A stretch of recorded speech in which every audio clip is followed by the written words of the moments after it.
প্রথম পর্বের কথা হচ্ছে নবী করিম সাল্লাল্লাহু আলাইহি ওয়াসাল্লাম যেই সময়ে এই দুনিয়াতে আসলেন ওই যুগটাকে বলা হতো আইয়ামে জাহেলিয়া। একসাথে এক বাক্যে সকল বলেন, ওই যুগকে কি বলা হতো? আইয়াম মানে যুগ, জাহেলিয়াত মানে অন্ধকার, জাহেলিয়াত মানে হচ্ছে তমাশাচ্ছন্ন, জাহেলিয়াত মানে হচ্ছে মূর্খতা, জাহেলিয়াত মানে আলোহীন, ঠিক কি না? এখন আইয়ামে জাহেলিয়াত মানে অন্ধকার যুগ। তাহলে নবীজির সময় এই যুগকে অন্ধকার যুগ কেন বলা হতো? কেননা তখন আমাদের ঢাকার মতো রাত্রেবেলা পল্লী বিদ্যুৎ, পিডিবি, রাত্রেবেলা ডেস্কো, রাত্রেবেলা যখন জেনারেটর অথবা রাত্রেবেলা সৌর বিদ্যুৎ, এইগুলা কিচ্ছু ছিল না। দিনের বেলা সেই আলো আর রাত্রেবেলা ঘুটঘুটে কালো, এই জন্য বলা হতো সেই যুগকে আইয়ামে জাহিলিয়াত। তাই জি না। তাহলে আইয়ামে জাহিলিয়াত বলা হতো কেন? ওই যুগকে আইয়ামে জাহিলিয়াত বলা হতো মুফাসসিরিনে কেরাম, আমাদের ইতিহাসবিদ এবং নবীর সিরাহবিদ, তাদের মতে 5টা কারণে ওই যুগকে জাহিলিয়াত বলা হতো। কয়টা কারণ? কথা কিন্তু খুবই দ্রুত বলতেছি, মাথার মধ্যে ক্যাপচার করতে হবে, টন টন করে উত্তর দিতে হবে। কয়টা কারণ? 1 নম্বরে, ওই যুগটা ছিল এমন যুগ যেই সময়ে নারীদেরকে কোনো সম্মান দেওয়া হতো না, নারীদেরকে ইজ্জত দেওয়া হতো না, নারীদেরকে পণ্যের মতো ব্যবহার করা হতো, নারীদের জন্য উত্তরাধিকার সূত্রে কোনো সম্পত্তির নীতিমালা ছিল না, নারী ছিল নিরেট একটা ভোগ্য পণ্য, তার না ছিল সামাজিক মূল্য, না ছিল তার কাছে পারিবারিক মূল্য। নারী সেই সময় এত নিকৃষ্ট তাদের কাছে ছিল, আল্লাহ বলছেন হাসুরের দিনে যাদেরকে জাহান্নামে দেওয়া হবে, ওই কাফেরদেরকেও জিজ্ঞাসা করা হবে, ওয়া ইদাল মাউউদাতু সুইলাত বিআইয়ি যামবিন কুতিলাত, কোন অপরাধে এই ছোট্ট ছোট্ট নারী শিশুদেরকে তোমরা হত্যা করছিলে, এই উত্তর তোমাদেরকে দেওয়া লাগবে। তার মানে ওই যুগ ছিল নারী অবমূল্যায়নের যুগ, ঠিক কি না? 2 নম্বরে, ওই যুগ ছিল এতিমদের সম্পদ খাওয়ার যুগ। কেউ যদি এতিম হয়, এতিম হয়ে যাওয়া মানে অপরের জন্য দ্বার খুলে যাওয়া, সে ইচ্ছা মতো তার সম্পদ খাবে, আর তাকে কেউ ঠেকানোর নাই। এতিমের সমাজে কোনো মূল্যায়ন ছিল না। 3 নম্বর ছিল ওই যুগ জোর যার মুল্লুক তার। কি বলছি বলতে হবে সবাইকে। তার মানে আপনার আছে পাওয়ার, আপনার আছে ক্ষমতা, ইউ ক্যান ডু এনিথিং, আপনাকে ঠেকানোর কেউ নাই। আপনার জোর আছে আপনি ডাকাতি করতে পারেন, আপনার জোর আছে আপনি ব্যাংক লুট করতে পারেন, আপনার জোর আছে দেশের টাকা বিদেশে পাচার করতে পারেন, আপনার জোর আছে 1 সেতু বানাতে 30 সেতুর টাকা ব্যবহার করতে পারেন, আপনার জোর আছে আপনার বিপক্ষে কেউ কথা বললে বুকের মধ্যে গুলি করে তাকে আপনি মেরে ফেলতে পারেন। এত জোরে ঠিক বললেন, আমি সেই সময়ের কথা বলতেছি, বুঝলেন? কিন্তু জোর যার মুল্লুক তার। 3 নম্বর। 4 নম্বর, ওই যুগে যুদ্ধ ছিল একটা ছেলে খেলার বিষয়। টুকটাক ছোট খাটো যে কোনো বিষয় তারা যুদ্ধ লেগে যেত। ইতিহাসে এরকম প্রমাণ আছে, এক লোক একটা উট নিয়ে এক লোকের বাড়ির পাশে একটা ছোট্ট একটুখানি পাহাড়, তার মধ্যে কিছু তৃণ আছে, ওই তৃণভূমিতে উট চড়াতে দিছে। এখন লোক একটা ফেতনাবাজ ওই এলাকায় আছে, ওই এসে যার বাড়ির পাশে উট চড়াতে দিছে তাকে ডাক দিয়ে বলছে, ভাই সহ্য হয় না আমার। বলছে, কি সহ্য হয় না তোমার? বলে, তোমার বাড়ির ধারে একটু তৃণভূমি, কিন্তু তোমার উট না, কোন জায়গার কারা উট নিয়ে আসে বাইন্দে তোমার এখান থেকে ঘাস খাওয়াই। বলে, তাই নাকি? কি করা লাগবে? বলছে, কিছু করতে না পারলে অন্তত যে উট বাইন্দে দিছে ও তো তোমার ঘাস খায় দুধ হয়েছে, দুধটা দোয়ায় নাও। পরে দুধ দোয়ানোর বুদ্ধি দিয়ে উটালার কাছে গেছে, যাই বলছে, ভাই একই এলাকায় থাকি আমরা, এ অবলা প্রাণী, এই প্রাণীটা যে কোনো জায়গায় খাইতে পারে। আহা, তোমার বাড়ির পাশে ঘাস নাই, তুমি একটু দূরে বাঁধে দিছো, তো কি হয়েছে? তাই কই, বাঁধছো তো বাঁধছো। এত খারাপ লোক, ও বেচারি ওর ঘাসের বদলা নিতে তোমার দুধের উট দোয়াই নিচ্ছে। কই, কি করা লাগবে? ঠেকা। ওরে বলছে দুধ দোয়া, এরে বলছে ঠেকা। এরকম লোক আমাদের এলাকায় আছে কি না? 2 জনের মধ্যে ক্লিক লাগাই, ভাবি আপনি যে সুন্দর, আপনার এটা একটা স্বামী হলো, কত ঘুরে বেড়াচ্ছে আপনার জন্য, বাদ দেন তোরে, আছে কিনা? আবার ভাইরে এসে বলে, দরু ভাই, আল্লাহ আপনার যা কামাই রুজি দিছে, যে সুন্দর মানুষ, কোত্থেকে একটা জঞ্জাল নিয়ে আসছেন, চেঞ্জ করেন। এরকম ক্লিক দেয় কিন্তু, আসেনি ভাই? ওই সময় ছিল এই ঘটনা, এই যে উটের ঘটনা নিয়ে গন্ডগোল বাঁধছে, বাইরে যুদ্ধ তাদের মধ্যে। 100 বছর যুদ্ধ করছে একটা উটের মামলা নিয়ে। ওই যুগটা ছিল চূড়ান্ত যুদ্ধবাজ। 5 নম্বরে, ওই যুগের মধ্যে মানুষের কোনো এইরকম বিষয় ছিল না যে কাকে ইলাহ বানা লাগবে, ওর যাকে মন চাই তাকে ইলাহ বানাতো, যার ইচ্ছা তার পূজা করত। আমি আমার ভাষায় মাঝে মাঝে বুঝানোর জন্য বলি, নাউজুবিল্লাহ, ভিন্ন সেন্সে নিয়েন না। যত কাল্লা তত আল্লাহ। নাউজুবিল্লাহ বলবেন না। মানে কি? এটা আমার কথা নয়, এটা ভাব অর্থে আমি নিছি। হযরত ওমর ফারুক রাদিয়াল্লাহু তাআলা বলছেন, আমরা কেইসা বোকা ছিলাম জানো? বলে কেমন? বলে জাহেলি যুগে আমরা সকাল থেকে একটা মিষ্টান্ন বানানোর চেষ্টা করলাম, বানাতে বানাতে ওই মিষ্টান্নটা একটা মূর্তির রূপ দিলাম, দিয়ে বললাম যে আজকে যেইটা ওই যে আমরা মাঝে মাঝে লই খাইতাম না, লই খাইছেন না আপনারা? কটকটি খান নাই আপনারা? পুরাতন জামা কাপড় ভাঙা চূড়া বোতল দিয়ে বদলায় কটকটি নিতে পারেন। কট কট কট কট কট কট কট খান। ও ভাই, আমরা তো জেলা শহর থেকে উঠে আসছি, সবাই তো এরকম, ঠিক কি না? এখন উনারা এরকম লই দিয়া একটা মূর্তি বানাইছে। ওমর রাদিয়াল্লাহু তাআলা বলছে, এরপরে বগলে নিছি আমার ইলা আমার সাথে, এরপরে মাঠে গেছি ছাগল চড়াতে। ছাগল চড়াতে হচ্ছে দুপুরবেলা, লাগছে ক্ষুধা, ডানে বামে তাকাই দেখি কিচ্ছু নাই, হাতের থেকে বাইর করে প্রথম দিকে ওই ইলার ঠ্যাং খাইছি। খাইতে খাইতে দেখি ক্ষুধা মিটেনের পর কোমর পর্যন্ত খাইছি। তারপরে আসার আগ দিয়ে একটা গুটাই খাই ফেলাইছি। চিন্তা করছে আগামীকালকে আরেকটা ইলা বানানো যাবে। ওমর রাদিয়াল্লাহু তাআলা বলছেন, আমরা জাহিলি যুগে এতই বেকুব ছিলাম, নিজের হাতে ইলা বানায়া নিজে আমরা খেয়ে ফেলাইছি। আর খানায় কাবাকে আমরা মূর্তির মিউজিয়াম বানায় রাখছিলাম। তাহলে জাহেলিয়াতের যুগের কারণ কয়টা? সবাই বললেন না যে পেছনে কয়টা? এক নম্বর, আবার রিভাইজ দেই। এক নম্বর, ওই সময়ের মানুষেরা নারীর মর্যাদা দিত না, এতিমের মর্যাদা দিত না।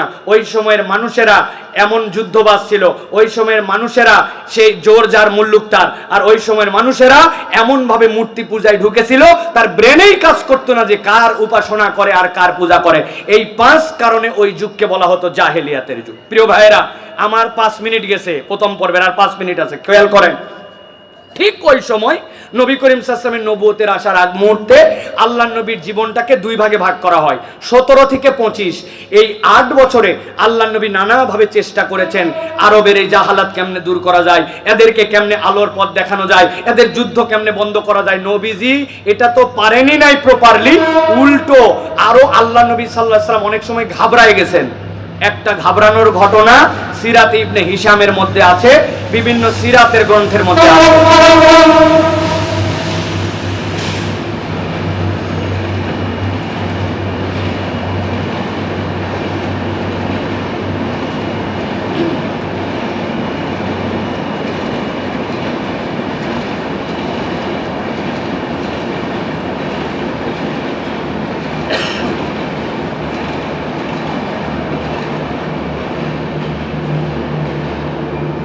ঘটনা সিরাতের মধ্যে আছে। কি ঘটনা? আবু জেহেল তার কতকগুলা চেলা চামুন্ডা সাথে আছে, ভাবচক্কর নিয়ে চলাফেরা করে, দেখতে শুনতেও সেই রকম, লম্বা কাপড়, মাথার চুল, পাগড়ি। এক লোক ইয়ামেন থেকে কাপড় নিয়ে মক্কার পাশে ব্যবসা করতে আসছে। এখন ও সকালবেলা যায়, বলছে আয় কাপড় কত করে, সবচেয়ে ভালো কাপড় কোনটা? বলছে এটা সবচেয়ে ভালো কাপড়। বলতেছে এইটা আমার কাটা লাগবে না, পুরো থান সহ দিয়ে দাও। চিন্তা করছি এত বড় ভাব চক্কর, এইরকম লোক, অতএব কাপড় পুরাটাই দিয়ে দিছে। দিয়ে বলছে এখন টাকা দিব না, তবে বিকালবেলা যাওয়ার সময় এই তো আমার বাড়ি কাবার পাশেই, এখান থেকে টাকা নিয়ে চলে যাবা। ওর মুড মাঠ, চলাফেরা, ভাব চক্কর, পোশাক আশাক, চেলা চামুন্ডা, এইগুলা দেখে ব্যবসায়ী চিন্তা করছে খুচরা বিক্রি করাতে একবারে থান নিচে, বিকালে টাকা দিবে, এমন কি সমস্যা। বিকালবেলা ওই লোক ব্যবসা শেষ করে বাড়ি যাবে। এখন গেছে আবু জেহেলের বাড়িতে, যায় বলছে ভাই আপনি আমার সকালে কাপড় নিয়েছিলেন, টাকাটা দেন আমি চলে যাব। আবু জেহেল তো আসমান থেকে বলছে তুমি কে? আরে তুমি কি মানে? সকালবেলা আমার থেকে কাপড় নিছেন। পাশের লোকজনকে বলছে এই তোমরা তো সকাল থেকে আমার সাথে ছিলে, বলো তো। এই লোক আমার কাছে এসে বলতেছে আমি কাপড় নিছি। আমি কি এরকম কোনো কাপড় নিছি? লোকজন বলতেছে সাথে যারা, অসম্ভব, আপনি কোথায় কাপড় নিছেন? সকাল থেকে আপনার সাথে আছি, যেইসা লিডার ওইসা সাথী। ওই লোক তো ঘাবড়াই গেছে। নবী করিম সাল্লাল্লাহু আলাইহি ওয়াসাল্লাম এগুলোর সলিউশন দেওয়ার জন্য চেষ্টা করছেন, সম্ভব হয় নাই। নবী করিম সাল্লাল্লাহু আলাইহি ওয়াসাল্লাম প্রথম চ্যাপ্টার 17 থেকে 25 ভালো করে ঠান্ডা মাথায় সারা জীবনের জন্য দিলের মধ্যে ঢুকায় রাখেন এই পর্বটা।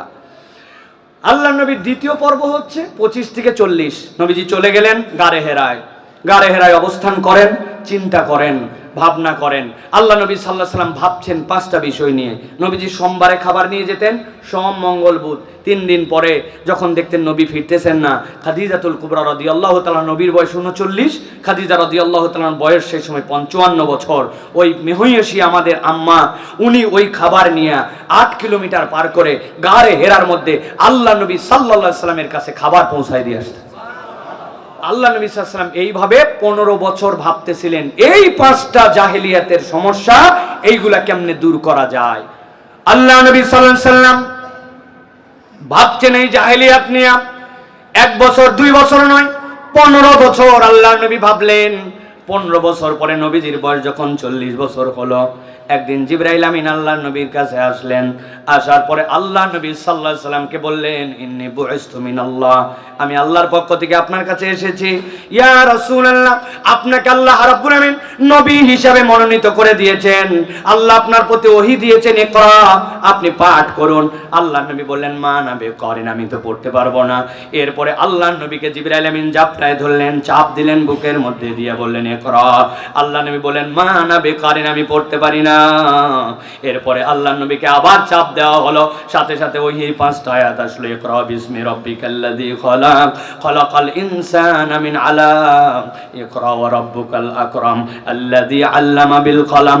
আল্লাহ নবী সাথে সাথে আয়াতে কারিমা তেলাওয়াত করলেন। তেলাওয়াত করার পরে আল্লাহ নবী সাল্লাল্লাহু আলাইহি ওয়াসাল্লাম বাড়িতে চলে গেলেন। জ্বর এসে গেল, আল্লাহ নবীকে কম্বল আবৃত করে শোয়ায় রাখা হলো। আমার ঢাকার মুসলমানেরা, গভীর রাত এখন ভালো করে ঠান্ডা মাথায় বলেন তো আপনারা, ওহী নাজিলের যে প্রথম সূরা ইকরা এবং আলাকের যে ঘটনাটুকু বললাম, এই 1 মিনিট 1.5 মিনিট, এই কথাটা কি আপনি আজকে প্রথম শুনলেন নাকি এর আগেও বহুবার শুনেছেন? অনেকবার আপনি শুনেছেন। তাহলে এই কথা আমি আপনাকে কেন বলতে গেলাম ভালো করে বুঝেন। এই কথা আপনি শুনেছেন অনেকবার, কিন্তু এই জায়গাতে একটা চিন্তার জগৎ আছে। ওই চিন্তার জগতে আমরা কখনো সেইভাবে নাড়া দেই নাই। ভালো করে ওই চিন্তার জগৎটা জাগ্রত করার জন্য, এইভাবে আপনার কাছে এই বার্তাটা আমি পৌঁছানোর জন্য এই আয়াতে কারিমার এইটুকু অংশ বলেছি। আল্লাহ নবী 15 বছর জাহালাত নিয়ে ভাবলেন। জাহালতের কারণ 5টা। 15 বছর পর আল্লাহ যখন ওহী দিলেন, ভেবে থাকলে বলেন তো, ওহীটা যদি এরকম আসতো, ও নবী যান, আপনি মূর্তি পূজা বন্ধ করেন, আপনি যান নারীর ইজ্জত ফেরান, এই কৌশল বলে দেওয়া হলো, যুদ্ধ বন্ধ করেন, এতিমের সম্পদ ফেরানোর জন্য এইটা আপনার দায়িত্ব দেওয়া হলো। আল্লাহ যদি এরকম কোনো আয়াতে কারিমা দিতেন প্রত্যক্ষভাবে, তাহলে আমরা বুঝতে পারতাম যে মনে হচ্ছে আমাদের মন যেটা চিন্তা করতেছে তার সাথে আয়াতের মিল আছে। কিন্তু নবী 15 বছর ভাবলেন কি, আর আয়াতে কারিমা আসলো কি, চিন্তা করে দেখেছেন নাকি কখনো? ভালো করে খেয়াল করেন। আল্লাহ নবী জাহালত নিয়ে ভাবলেন, কিন্তু আল্লাহ ওহী দিলেন। আল্লাহ রাব্বুল আমিন যে ওহী দিলেন, এইটার ব্যাখ্যায় পৃথিবীর সব মুফাসসির একমত, কিয়ামত পর্যন্ত আর নবী আসবেন না। কিন্তু এই জাহালতের নানান দিক কিয়ামত পর্যন্ত জগতে চলমান থাকবে। ওই জাহালত যদি দূর করতে চান, তাহলে ইসলামের মূল কৌশল হচ্ছে আপনাকে আল্লাহ চেনানো জাতি তৈরি করতে হবে, নৈতিকতা সম্পন্ন জাতি তৈরি করতে হবে। যেই মানুষ চিনবে তার রবকে, যেই মানুষ চিনবে তার প্রভু হচ্ছেন আল্লাহ, আর ওই বিদ্যা, ওই শিক্ষায় যেই জাতি অগ্রগামী হবে, ওই জাতির মধ্যে যত জাহালত থাক, ওই জাহালত কিয়ামত পর্যন্ত দূর হবে। আর আল্লাহ চিনানো জাতি তৈরি করা না গেলে, আদর্শবান নৈতিকতা সম্পন্ন কোরআনওয়ালা জাতি তৈরি করা না গেলে, আপনি শুধু মুখের মধ্যে ফুৎকার দিবেন সোনার বাংলা, সোনার বাংলা, কিয়ামত হয়ে যাবে। এই সোনার বাংলা বানানো সম্ভব হবে না। আমার আল্লাহ বলছেন কি, খেয়াল করেন।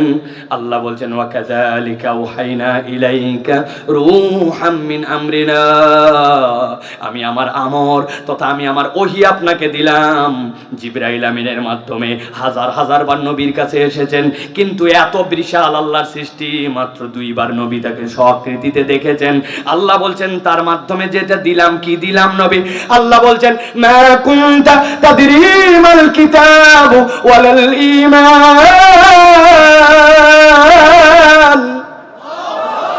আল্লাহ বলছেন, ও আমার হাবিব, আপনি কখনো হেদায়েত বঞ্চিত ছিলেন না, আপনি কখনো শিরিক করেন নাই, আপনি কখনো দুনিয়ার বুকে জাহালতের মধ্যে ঢুকেন নাই। কিন্তু হে নবী, আমি আপনাকে বলছি, মা কুনতা তাদরি মাল কিতাব ওয়ালাল ঈমান, আপনি জানতেন না ঈমান কি, আপনি জানতেন না কিতাব কি। আমি আপনাকে কিতাব দিয়েছি, আমি আপনাকে ঈমান দিয়েছি। তবে এটাও বলে রাখি, যেইটাকে আপনি কিতাব বলতেছেন, যেইটাকে আপনি আল্লাহর পক্ষ থেকে ঈমান জানতেছেন, ওইটা কেবল কিতাব নয়, ওইটা কেবল ঈমান নয়, আমি বরং আপনাকে দিয়েছি ওয়ালাকিন জাআলনাহু নূরা, এইটা আপনার জন্য আল্লাহর পক্ষ থেকে একটা আলো। সুবহানাল্লাহ। এখন আপনাদের কাছে জিজ্ঞাসা করব, বুঝে সুঝে উত্তর দিতে হবে। বলেন তো তাহলে আপনার আমার ঈমান আর আপনার আমার এই কোরআন আপনার আমার জন্য কি আলো? বলেন। একটা মুখ বন্ধ থাকা চলবে না, আস্তে বলেন কিন্তু বলতে হবে। কোরআন আর ঈমান আমাদের জন্য কি? লাস্ট একবার সুযোগ দিব, কোরআন আমাদের জন্য কি? আমি যদি কোনো কিছু জোরে বলাই ওর পিছু কারণ আছে। ভালো করে খেয়াল করেন, ঢাকাতে আমার মাঝে মাঝে লোডশেডিং হয় কিনা ভাই? সন্ধ্যার পরে কারেন্ট যায় কিনা ভাই? এখন থেকে যখন কারেন্ট যাবে, আপনার বাড়িতে যে কোরআন শরীফ থাকবে, ওই কোরআন মাজিদটা আপনি এরকম করে খুলে টেবিলের উপর রেখে দিবেন অথবা ফ্রিজের উপরে উঁচু জায়গায় রেখে দিবেন। দেখবেন কোরআন শরীফ থেকে আলো বের হয়ে সন্ধ্যার পরে আপনার আর আলোর সমস্যা থাকবে না। তাই একটু আগে যে বলছেন কোরআন আলো, আবার এখন বলতেছেন কাজ হবে না, তার মানে বুঝে নিতে হবে এই আলোর দ্বারা আল্লাহ কি বুঝাইছেন, এইটা আপনার দিল থেকে অনুভব করার জন্য আমি একটা উদাহরণ দিয়ে আপনার কাছে জানতে চাই। সারা জীবন তাহলে মনে থাকবে। এখানে এরকম কোন রুগী আছেন কিনা যার জীবনে একবার হাত ভাঙছে, পা ভাঙছে, মাথা ভাঙছে? আছেন ভাই? বাদ দিলাম, আপনার বলার দরকার নাই। জীবনে এরকম লোক এখানে আছেন কিনা জীবনে একবার এক্সরে করছেন, একবার আপনি জীবনে এমআরআই করছেন অথবা সিটি স্ক্যান করছেন? আছেন এখানে ভাই? ও বাবা, এত হাত না কি সাংঘাতিক। আপনি এক্সরে রুমের মধ্যে গেছেন, যাওয়ার পরে এক্সরের যে আলাদা ঘর, ওখান থেকে কাঁচের ঘরের থেকে আপনাকে বলছে ভিতরে যাবেন। এরপরে বুক টান টান করে, যেই না বলবো দীর্ঘ করে একটা লম্বা শ্বাস টেনে 3 সেকেন্ড চুপ করে থাকবেন। আপনাকে বলছে শ্বাস নিন, সারুন, সাইরে দিয়েছেন, বলছে বার হয়ে আসেন। আরে ঢুকলাম, শ্বাস নেওয়ালো আর বার হয়ে আসলো, কিছুই বুঝলাম না। খানিকক্ষণ পরে বলছেন একটু পরে বুঝবেন। ফিল্ম একটা হাতে ধরা দিয়েছে, ও বাবা হাত ভেঙে গেছে, এদিকের হাড্ডি ওদিক গেছে, বুকের হাড্ডি এদিক ঢুকে গেছে। আচ্ছা কি না? বুক ভর্তি নিউমোনিয়া। ডাক্তার দেখে বুঝে ফেলতেছে আপনি যে এক্সরে করেছিলেন, এক্সরের আলো আপনি দেখেন নাই, ওইটা কেমনে কাজ করছে বুঝেন নাই। কিন্তু যার বোঝা লাগবে আর যেই পদ্ধতি বোঝা লাগবে, কাজ হয়ে গেছে আপনার জন্য, এটার সমাধান চলে আসছে। আল্লাহ বলছেন মা কুনতা তাদরি মাল কিতাব ওয়ালাল ঈমান ওয়ালাকিন জাআলনাহু নূরা। আমি আল্লাহ আপনাকে ঈমান দিলাম, আমি আপনাকে কিতাব দিলাম, শুধু এইটাই দেই নাই, এটা আপনার উম্মতের জন্য আলো। ওই যে জাহালত, যেই 5টা জাহালত চলমান থাকবে, কেউ যদি কোরআনের বিধান দিয়ে চলে, কেউ যদি কোরআনের বুঝ গ্রহণ করে, কোরআনের সমাজ বাস্তবায়ন করে, কোরআন যদি নিজের জীবন থেকে সে একবার গ্রহণ করে নেয়, আল্লাহ বলছেন এইটা এমন আলো, এইটা দিয়ে জাহালত যুগে যুগে রব্বুল আলামিন দূর করে দিবে। দেখতে পাবেন না, কিন্তু এই আলো কাজ করবে। আল্লাহ বলতেছেন নাহদি বিহি মান নাশাউ মিন ইবাদিনা ওয়া ইন্নাকা লাতাহদি ইলা সিরাতিম মুস্তাকিম। আল্লাহ বলছেন আমি কেবল আলোই দিব না, যেই রাস্তা শুরু হবে এই ঢাকাতে আর শেষ হবে জান্নাতে, এরকম একটা সিরাতুল মুস্তাকিম দান করে দেব। সুবহানাল্লাহ। তাহলে এই কোরআন আপনার সমাজ পরিবর্তন করতে সক্ষম, এটার নাম হচ্ছে ঈমান, ঠিক কি না? এখন একটু 3টা উদাহরণ দিয়ে দ্বিতীয় পর্বে চলে যাব। একটা উদাহরণ হচ্ছে, আমি একবার অনেকগুলা ত্রাণের কম্বল কিনছি, কিনে যাব উত্তরবঙ্গ, ঠাকুরগা যাওয়ার জন্য রওনা দিছি। এই কাউরান বাজার পার হইয়া ফার্ম গেটের আগ দিয়া বাম দিকে চাপ গাড়ি চলতেছে না, আস্তে আস্তে যায়। হঠাৎ করে আমার ট্রাকের সামনে একজন এসে বলছে হুজুর আপনার পেছন থেকে কম্বল কিন্তু চুরি হয়ে যাচ্ছে। আমি চিন্তা করছি বেটা মানুষের টাকার কম্বল, আমি বিতরণে যাব আর আমার সামনে কম্বল চুরি হবে। লাভ দিয়ে নামছি, যে বেটারে পাবো ওরা আজকে শেষ করে ফেলবে। নামা মাত্র একজন আমারে জড়ায় ধরছি, স্পিড দেখে সাইফুল্লাহ ভাই আপনি কই যান? আমি বললাম একটা চোর আমার পিছনের কম্বল দেখতেছেন না, বেলেট মারে নিয়ে গেছে, ওরে আমি ধরার জন্য। ওই যে একটা যাচ্ছে, বলছে সাইফুল্লাহ ভাই যাইয়েন না। আমি বললাম কেন, আপনি কি চোরের সাথী নাকি? বলছেন না রে ভাই, আপনি যাচ্ছেন আবেগে 5 কম্বল উদ্ধার করতে, কিন্তু যেই বেটা বেলেট মারে নিয়ে চলে গেছে, ওই বেটা কি আপনার কাছে বেলেট জমা দিয়ে গেছে? আপনি এরপরে যাবেন বেলেট ভুঁড়িতে মারে আপনার ভুঁড়ি বাড়ি করা হবে। এই ঘটনা হচ্ছে মক্কা শরীফে নবীজির সময়। কথা বললেন না যে এইরকম ডাকাতি, এইরকম অন্যায় অনাচার জোরজার মুল্লুকচার আছে কিনা ঢাকা শহরে? চিন্তাই হয়, রাহাজানি হয়, আপনি কল্পনাই করতে পারবেন না। গতকালকে আমার মাহফিল ছিল পাবনায়, পাবনা থেকে ফিরতেছি, ঠিক গোলচক্কর সিরাজগঞ্জ মোড়, এর আগেই আমি তো একটুখানি তন্দ্রার মতো আছি, চুপচাপ আছি, হেলে হঠাৎ করে গাড়িতে বিকট এক শব্দ। আমার যে সাথে গাড়ি চালায় ওকে বললাম কি হলো? বলছে কিছু মনে করেনি, কিছু হয়নি, চাকা মনে হয় বাস্ট হয়েছে। আস্তে করে সামনে যায় দাঁড়ালো 500 গজ সামনে। আমি তো একটা বুঝছি যে চাকা তো বাস্ট হওয়ার এরকম কথা না, কিন্তু সে যেহেতু চালাচ্ছে আমি কিছু বলি নাই। আমি বললাম ঘটনা কি? নামার পরে বললো যে না চাকা টাকা বাস্ট হয় নাই, কিছু হয় নাই। যেই বলে তাড়াতাড়ি করে উঠে আসছে, আমি বললাম সামনে যে কোনো নিরাপদ জায়গায় যায় দাঁড়াও, তারপরে আমি দেখতেছি। সামনে একটুখানি দাঁড়ালাম, সিরাজগঞ্জ গোল চত্বরে ওখানে যেয়ে নেমলাম। নামার পরে লাইট জ্বালায় দেখি এত বড় একটা ইট অথবা লোহার একটা বাকেট আমার গাড়ি লক্ষ্য করে মারছে। যারা মারছে আমি ওই ছেলেটাকে কিন্তু দেখতে পাইছি, কিন্তু ও যেহেতু বলছে চাকা বাস্ট হয়েছে, জন্য আমি আর আমলে নেই নাই, চুপ করেছিলাম। তখন ওই বলতেছে এরা হচ্ছে ডাকাত দল। আমি বললাম তোমাকে মারার পরে তুমি যতটুক ডিস্টেন্সে যায় দাঁড়াইছো, ওরা ঠিক অতটুক ডিস্টেন্সেই অপেক্ষা করে, কেননা মারার সাথে কোনো গাড়ি দাঁড়াতে পারে না, অন্তত পক্ষে 200-400 গজ যায় দাঁড়ায়। আল্লাহ তোমাকে আমাকে হেফাজত করলেন, তাছাড়া ওরা ধরে তোমার আমার থেকে ওই বলতেছে তখন যে হ্যাঁ আমার এক চাচাও ড্রাইভারি করে। একই ঘটনা এই জায়গায় হয়েছিল। আমি বললাম এই যে তুমি একটু আগে বললে। তো বলেন ভাই এই দেশেও এরকম ডাকাতি, এরকম চোখের সামনে ছিনতাই, রাহাজানি, এইগুলা এরকম শেষরা চুরি আছে, ঠিক একই রকম দেশের টাকা বিদেশে পাচার করে দেওয়া, দেশকে চুষে খাওয়া, দেশকে অন্য জায়গায়, নিজেরা প্রবাসীর টাকা দেশে আছে আর দেশের টাকা দিয়ে অন্য দেশে যায় জমি জারাত কিনা, এইগুলো আমাদের দেশে আছে কিনা ভাই? এটা জাহালত কিনা? তাহলে আপনি জাহালত কি দিয়ে দূর করবেন? আপনি দুর্নীতি দমন কমিশন বানান আর যা বানান, আল্লাহর দয়া এগুলা কখনো কাজ হবে না। কেননা দুর্নীতি দমন কমিশন একটা সিদ্ধান্ত নিয়েছিল দুর্নীতিকে না বলুন, এইটার বিপক্ষে একটা অবস্থান নিয়ে 10 কোটি টাকা ধরেন বাজেট করছে। জেলায় জেলায় সম্মেলন হবে, স্টিকার লাগানো হবে, বড় বড় সাইনবোর্ড দেওয়া হবে, তারপরে বিভিন্ন ধরনের সচেতনামূলক আয়োজন করা হবে। বাজেট কত? 8.5 কোটি টাকা দুর্নীতি হয়েছে। সরিষার মধ্যে ভূত আছে কিনা ভাই? ঢাকা শহরে আপনারা দেখবেন এত বড় বড় সাইনবোর্ড, বিলবোর্ডের মধ্যে এইরকম করে এক একটা নারী দাঁড়িয়ে আছে, দাগ দিছে এরকম করে শীতকে না বলুন, হাতকে যত্ন নিন, উমুক মলম লাগান। আছে ভাই? আচ্ছা আমি জিজ্ঞাসা করতে চাই, ঢাকা শহরে দিনের বেলা বাইরে পরিশ্রম মেয়েরা বেশি করে না ছেলেরা? রিক্সা চালায় মেয়েরা না ছেলেরা? বাস চালায় মেয়েরা না ছেলেরা? ওই যে শ্রমিক যেগুলা ছাদ ঢালায় তোলে, বিভিন্ন ধরনের হার্ড লেবার করে, ওইগুলাকে মেয়েরা না ছেলেরা? তাহলে ছেলেও কিছু করে মেয়েও কিছু করে, কিন্তু ফাটে খালি মেয়ের। ব্যাপার কি? আসলে মেয়ের ফাটা না, ওইটা হচ্ছে মেয়েকে পণ্যের মতো বিজ্ঞাপন হিসেবে ব্যবহার করা। ওইটা মেয়ের ইজ্জত বাড়ে না, ওই মেয়েকে ভদ্র পণ্য বানাইছে। ওই মেয়ে বুঝে না ও পিছনে 1400 বছর পিছায় গেছে, ইসলাম থেকে আগাইছে আর জাহেলিয়াত আমাদেরকে খাইছে। সামনে কয়দিন পর বিশ্ব বেহায়া দিবস আসিতেছে, আসিতেছে না ভাই?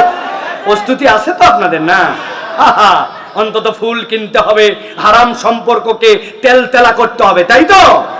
প্রিয় ভাইয়েরা খবরদার, খবরদার, কোন মুসলমানের সন্তান ওই লুপারকেলিয়া নামের যে উৎসব, ওইটা ছিল লুপারকেলিয়া, ওই উৎসবকে খ্রিস্টানরা পরিবর্তন করে 600 খ্রিস্টাব্দের পরে ওইটার নাম দিয়েছে সেন্ট ভ্যালেন্টাইন। লুপারকেলিয়া ছিল ওই হিন্দুদের বসন্ত উৎসবের মতো। তারা সন্তান উৎপাদন বাড়ানোর জন্য, তারা তাদের ব্যবসা বাড়ানোর জন্য, তারা তাদের ক্ষেত খামারিতে বরকতের জন্য তারা কাদা মাখতো, বিভিন্ন ধরনের সূর্যের পূজা করত, পানি কাদা সব মিক্স করে ছিটাছিটি করতো। ওই রকমই একটা উৎসব ছিল লুপারকেলিয়া।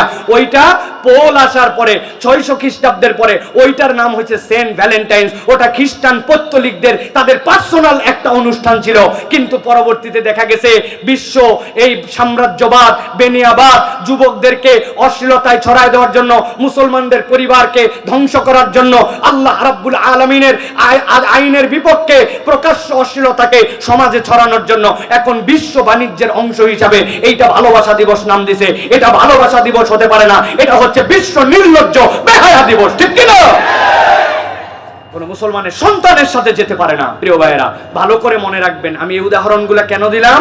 এই উদাহরণগুলো আমরা দিলাম প্রিয় ভাইয়েরা যে আল্লাহ রাব্বুল আলামিন আমাদেরকে এই জাহালিয়ত দূর করার জন্য কোরআন দিয়েছেন, ঠিক কিনা?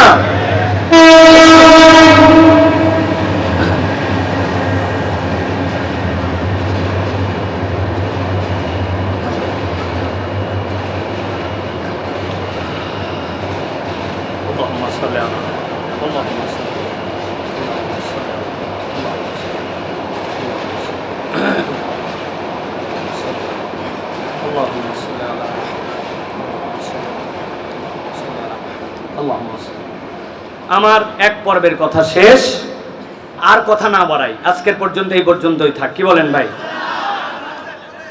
একটা বেজে গেছে, ইটস এনাফ। ও বাবা, ছোট্ট মানুষ, মাশাআল্লাহ বলেন, কতটুকু বাচ্চা, ওর তো থাকার কোনো দরকারই নেই, কিন্তু ওই ছোট্ট মানুষটাও রয়ে গেছে। আল্লাহ কবুল করো। তাহলে আমরা এবার চলেন দ্বিতীয় পর্বে একটু কথা বলি সংক্ষেপে ভাই, আর বেশি কথা বাড়াবো না। দ্বিতীয় পর্বে যে কথা বলতে চাই, এখন আল্লাহ আমাকে নূর দিলেন, আল্লাহ আমাকে কোরআন দিলেন, আলো দিলেন, এটা ছাড়া জাহালত থেকে বাঁচা যাবে না, এই জ্ঞান ধারণা স্পষ্ট আল্লাহ করে দিলেন। কিন্তু তারপরেও আমি কোরআনের পক্ষে না, আমি কোরআন মানি না, কোরআনকে গ্রহণ করি না, কোরআনটা বিশুদ্ধ করে তেলাওয়াত করার মতো আমি চেষ্টা করি না, এরকম মুসলমান আছে কিনা ভাই? আল্লাহ এবার হুমকি দিচ্ছেন, তুমি যদি এরকম হয়ে চলো তাহলে কিয়ামতের দিনে তিনটা ভয়াবহ পরিণতি তোমার হবে। এই তিনটা পরিণতির কথা শুনে আমরা ইনশাআল্লাহ শেষ করে চলে যাব। তাহলে কোরআন যদি না শুনি, কোরআন যদি না মানি, এই জাহেলিয়ত দূর করার আন্দোলনে নিজে যদি যুক্ত না হয়, কিয়ামতের দিনে পরিণতি হবে কয়টা? সবাইকে বলতে হবে প্লিজ ভাই, অনেক রাত। কয়টা? হাতগুলো এরকম করে নিচে রেডি করবেন, আমি যেই বলবো কয়টা, একসাথে লাস্ট একবার হাত তুলে দেখাবো তিনটা। কয়টা? আরেকবার হাত নামান। ফাইনাল, যারা ফাঁকি মারছেন আল্লাহর রাস্তায় ফাঁকি দিয়েন না, তাহলে কিয়ামতের দিনে আমাদের অবস্থা ভয়াবহ হবে। কয়টা? লাস্ট সুযোগ দিলাম। কয়টা? অনেকেই চিন্তা করছে, ভাই কি শুরু করলে রাত্রিবেলা, যে হাত তোলো রে, হে করো। এটার কারণ আছে ভাই, এইটার কারণ হচ্ছে আমার একটা টার্গেট আছে। আমার কথা বলতে যে কি কষ্ট হচ্ছে আমার আল্লাহ জানেন, আমি জানি। আজকে 3টা, এই রাত 1টা পর্যন্ত, আর কত দূর পারা যাবে? এই জন্য প্রিয় ভাইয়েরা, আমার টার্গেট হচ্ছে এই কথাগুলি তেজগার এই জায়গায় থেকে না যাক, এই কথাগুলি আমাদের ঘরে যাক। আমরা বেশিরভাগ ওয়াজ শেষে বাড়িতে যাই বলে বক্তা আনছিল একটা ফাটাফাটি, ফাটায় ফেলছে বাড়িতে। এখন এই ডায়লগ শুনে বউ বলছে কি ফাটালো, বলছে তা বলতে পারবো না। আরে তুমি বললে ফাটাফাটি, তো কি ফাটালো বলতে পারবে না কেন? আমরা অধিকাংশ ফাটাই, কিন্তু কি ফাটলো তা জানি না। কথা ঠিক কিনা ভাই? এই জন্য আমার টার্গেট এই কথাটা বাড়িতে নিয়ে যাব ইনশাআল্লাহ। তাহলে 3টা, আল্লাহ রাব্বুল আমিন বলছেন ইকতারাবালিস সাআহ ইকতারাবালিন নাসি হিসাবুহুম ওয়াহুম ফি গাফলাতিম মুরিদুন।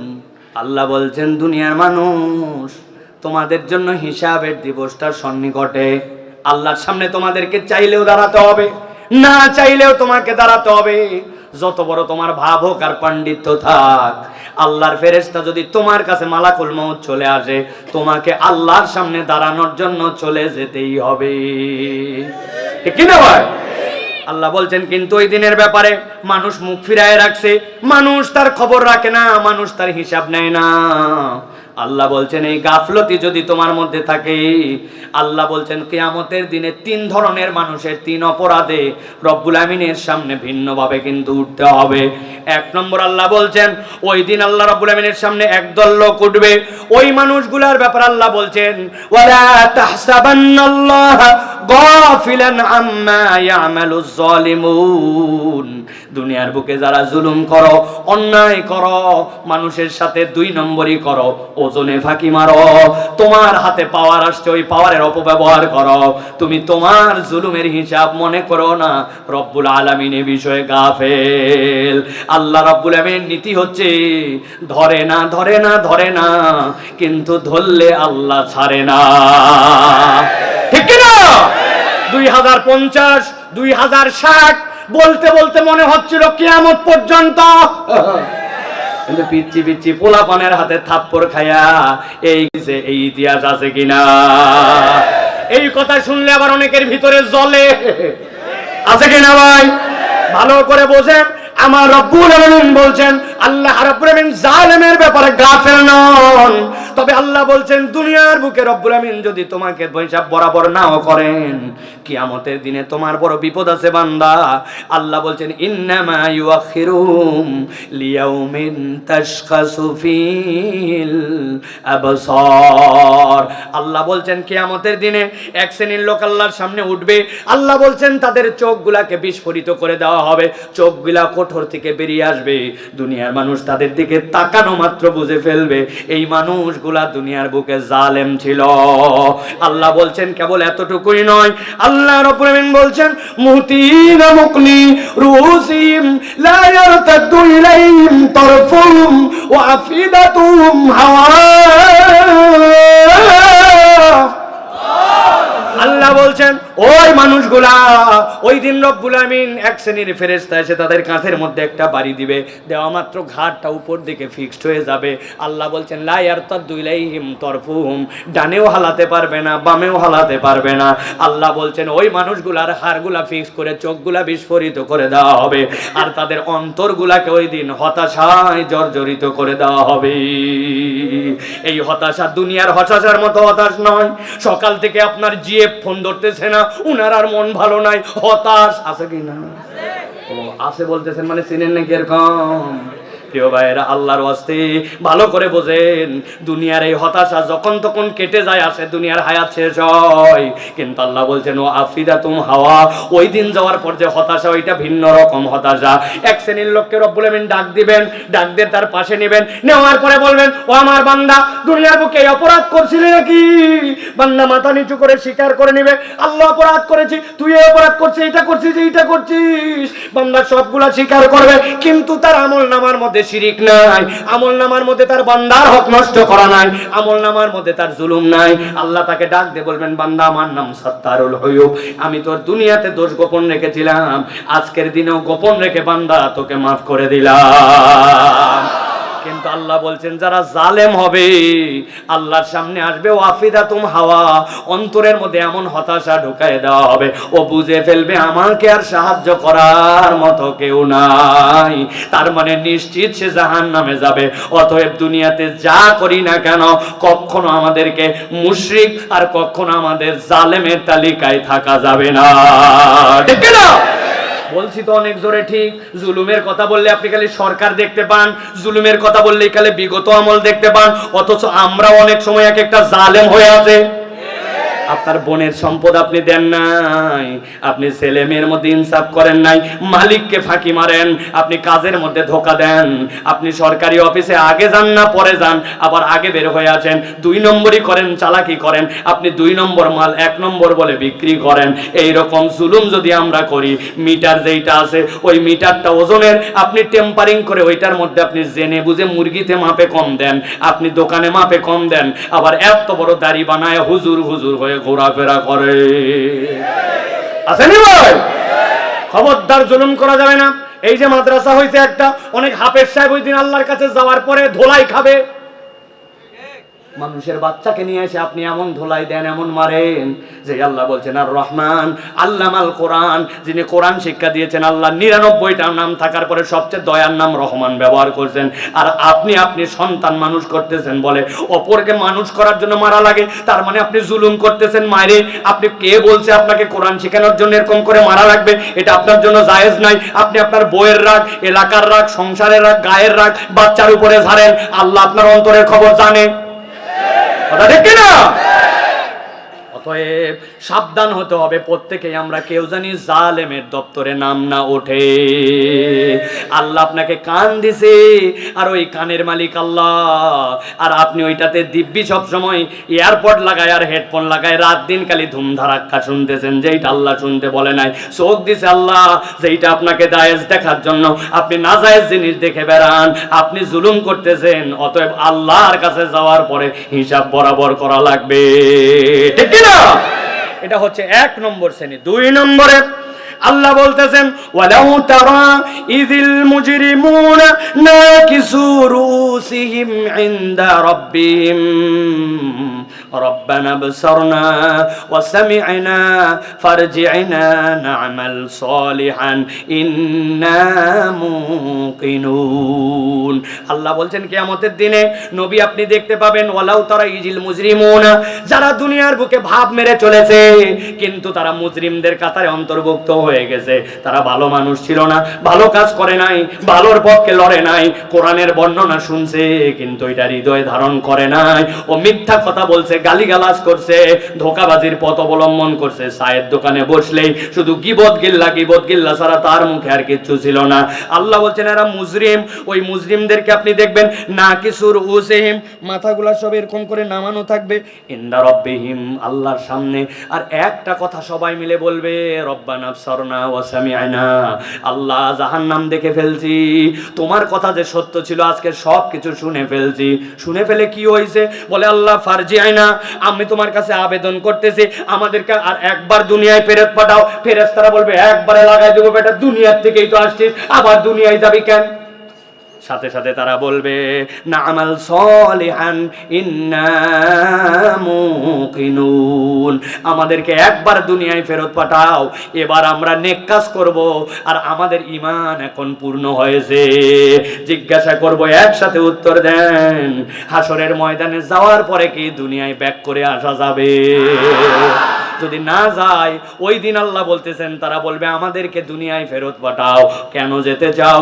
না'মাল সালিহান, আমরা নেক কাজ করতে চাই। তাহলে দুনিয়ার বুকে সুযোগ থাকার পরেও যারা নেক কাজ করে না, ওই দিন তাদের জন্য বিপদ আছে, ঠিক না? অতএব ভাই একটু নেক কাজের সাথে জড়িত হই, কল্যাণ কাজের জন্য চেষ্টা করি। যার যেখানে অপরচুনিটি আছে, কাজ করতেছি, সুবহানাল্লাহ পড়তেছি, কাজ করতেছি, আস্তাগফিরুল্লাহ পড়তেছি, কাজ করতেছি, সাথে সাথে আমি প্রত্যেকদিন ওজিফা বানাইছি, 100 বার নবীর প্রতি দরুদ পড়ি। মসজিদে 2 মিনিট একটু আগে গেলাম, যাওয়ার পর একটু একদিন তাহিয়াতুল ওযু পড়লাম, একদিন দুখুলুল মসজিদ পড়লাম, একদিন একটু নফলটা পড়লাম। আমার কোনো একটা ভাই বিপদে পড়ছে, একটু আগায় দিছি, একটু সান্ত্বনা দিছি, আমার সামর্থ্য থেকে একটু দান খয়রাত করছি। একদিন মসজিদে গেছি, যাওয়ার পরে জায়নামাজ 5টা বাড়িতে উঠাই নিয়ে চলে আসছি। আসার পরে একটু পাউডার দিয়ে ধুয়ে টুয়ে সুন্দর করে মসজিদটা পরিষ্কার করে দিছি। যাই দেখছি মসজিদে একটা লাইট নাই, একটা বাল্ব লাগাই দিছি। একটা ভাই বিপদে পড়ছে, ব্যাগটা উঠাতে পারতেছে না, একটু ব্যাগটা উঠাই দিছি। আপনার যেখানে যেরকম সুযোগ আছে নেক কাজ করছেন, আল্লাহ বলছেন এই নেক কাজ আল্লাহর দরবারে তোমাকে কবুলিয়াত এনে দিবে। আর এই নেক কাজ না করলে কিয়ামতের দিন যায় বলবে ফেরত আসতে চাই, ফেরত আসা যাবে। তাহলে দুনিয়ার থেকে প্রকৃত ইমানদার এবং আল্লাহর নেককার বান্দা হওয়ার চেষ্টা করতে হবে। বদকার হলে হবে না, মুজরিম হলে হবে না। দুনিয়ার লোক সবাই মিলে বলছে কেমন ছিল, ভালো ছিল, এই সাক্ষ্যের 1 পয়সা দাম নাই, কিন্তু আল্লাহ যদি জানেনও ভালো ছিল, ওইটার দাম আছে, ঠিক না? অতএব প্রিয় ভাইয়েরা, জীবন বদলানোর শপথ নেই, একটু গড্ডালিকা প্রবাহে আর জীবন চালাবো না, আমরা একটু পরিবর্তন করার জন্য চেষ্টা করি। পারবো তো ইনশাআল্লাহ? ইনশাআল্লাহ। এবার আমরা 3 নম্বরটা শুনবো। 3 নম্বরটা আল্লাহ রাব্বুল আলামিন বলতেছেন সূরা